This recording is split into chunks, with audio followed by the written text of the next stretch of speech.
Hello everybody and welcome to episode 13 of Let's Play with Leeds. Today we have a transfer special for you. We talk about the outgoings, we talk about the incomings, and we preview the next Premier League season and our first season back in Europe. It is Conference League football for us. We'll check out our opponent in the qualifying round as well. So without further ado, let's dive in to those transfers. So the infamous transfer blocker is back. I say it's infamous. It's only infamous to me, really. We have had a massive clear out. So most of the players that were out on loan last season have been allowed to leave. Dan James is one of those. Tyler Roberts has gone, as has Helder Costa to Leipzig, Granada and Olympiacos respectively. Stuart Dallas was out for most of last season. He has joined newly promoted Norwich for £10.75 million. Matthias Klick has left the football club as well. He's joined Sassuolo for £3 million. Adam Forshaw has joined Sheffield United for £2.5 million. And Joe Robles has gone out of the football club as well as Matthias Burgess. Charlie Cresswell has gone out on loan to Strasbourg. Patrick Bamford has gone on loan to Celtic. Somerville has gone to Olympiacos. So yeah, we have had a proper clear out of players that I didn't really see fitted in to this side. So we have been very busy going the other way. Let's meet the new additions. Now we've had a bit of a raid on the relegated sides. We raided Crystal Palace for Odsonne Edouard for a fee of £12.5 million. It's an absolute bargain. If he can find his feet, that is the biggest thing. He didn't have the greatest season for Crystal Palace last season. Hopefully the supply will be there to him this time. And yeah, I'm looking forward to seeing what Odsonne can do because he is support for Baptiste, which is what we wanted. Now this one was spoiled to you last time around. Joe Bursic has joined the football club from Stoke City. Very much one for the future. Currently at 2 stars, will improve to 3. He will be the backup to the backup. We've had another goalkeeper come in. Couldn't rely on Darren Randolph. He kept getting injured. So we have brought in somebody to replace him. So yeah, Joe Bursic is with us. Looking forward to seeing what he can do probably in the cup competitions.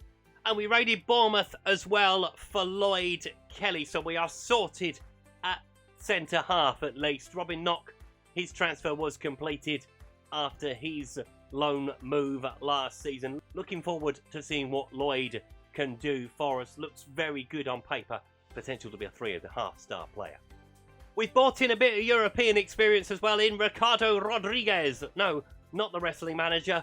He has joined us from Torino for £5.25 million. Will compete with Fran Garcia down the left-hand side. That's going to be an interesting battle between the old stager and the young man. We raided Crystal Palace once more for Ebre Eze. Very, very good player. Good price as well. A fee rising to £20.5 million. We did have a release clause of 20.5, but we kept paying it over time. Bright prospect. Future England international. I'm sure you will agree with that. Good pace. Good mental attributes. Bit of a gamble, given that they were relegated last season, Crystal Palace, but I'm sure this one's going to work out. And speaking of a man with experience, we have the man that is our thumbnail today, and that is Gareth Bale. He was on a free from LAFC. I could not genuinely go, no, Gareth Bale is not for me. He is. He can still do something for this football club.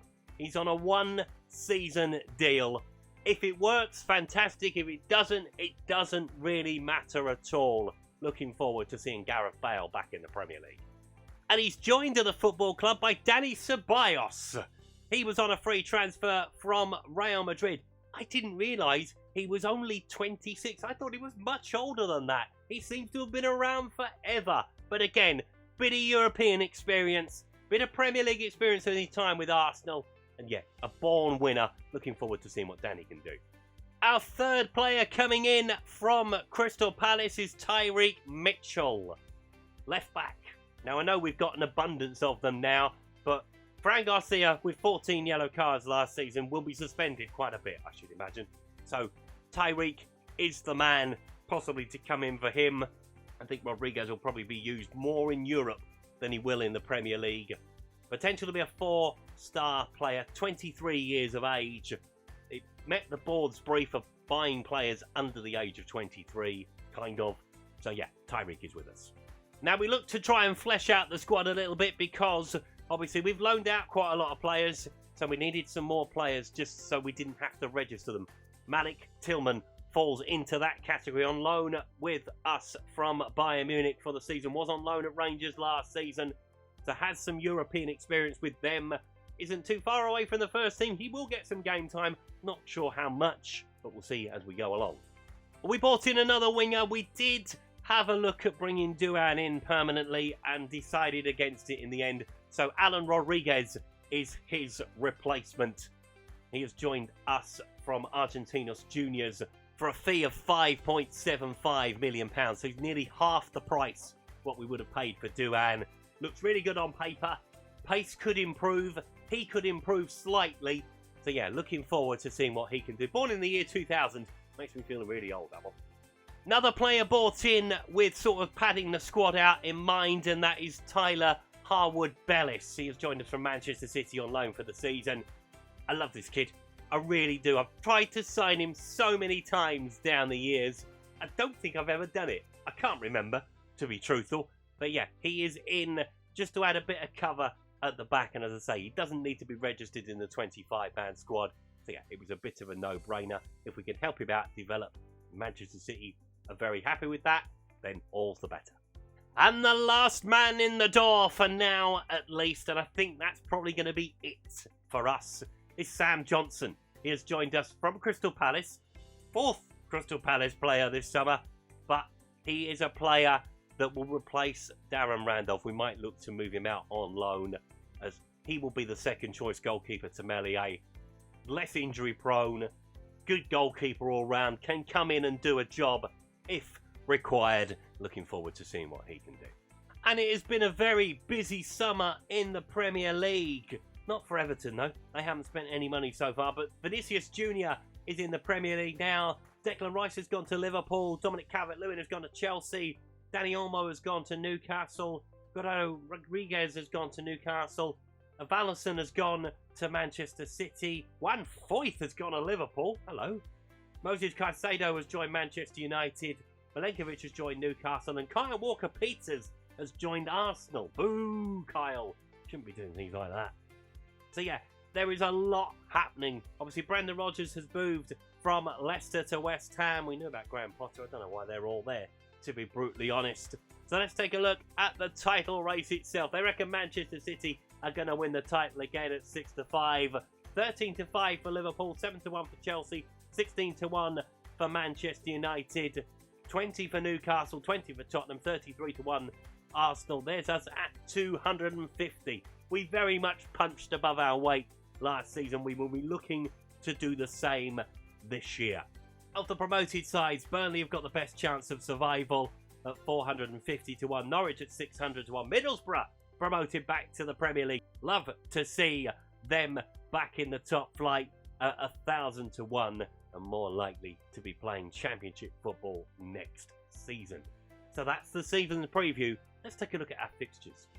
Because the fixture computer has not been kind. We are away to Chelsea on the opening day of the Premier League season. Then we're at home to Arsenal before we're at home to Newcastle in our first 3 games. We've got Manchester City in the first 5 as well. And then we have a little bit of a lull before Manchester United roll into town in November. Obviously no World Cup break this time around, so we go right through from August to May.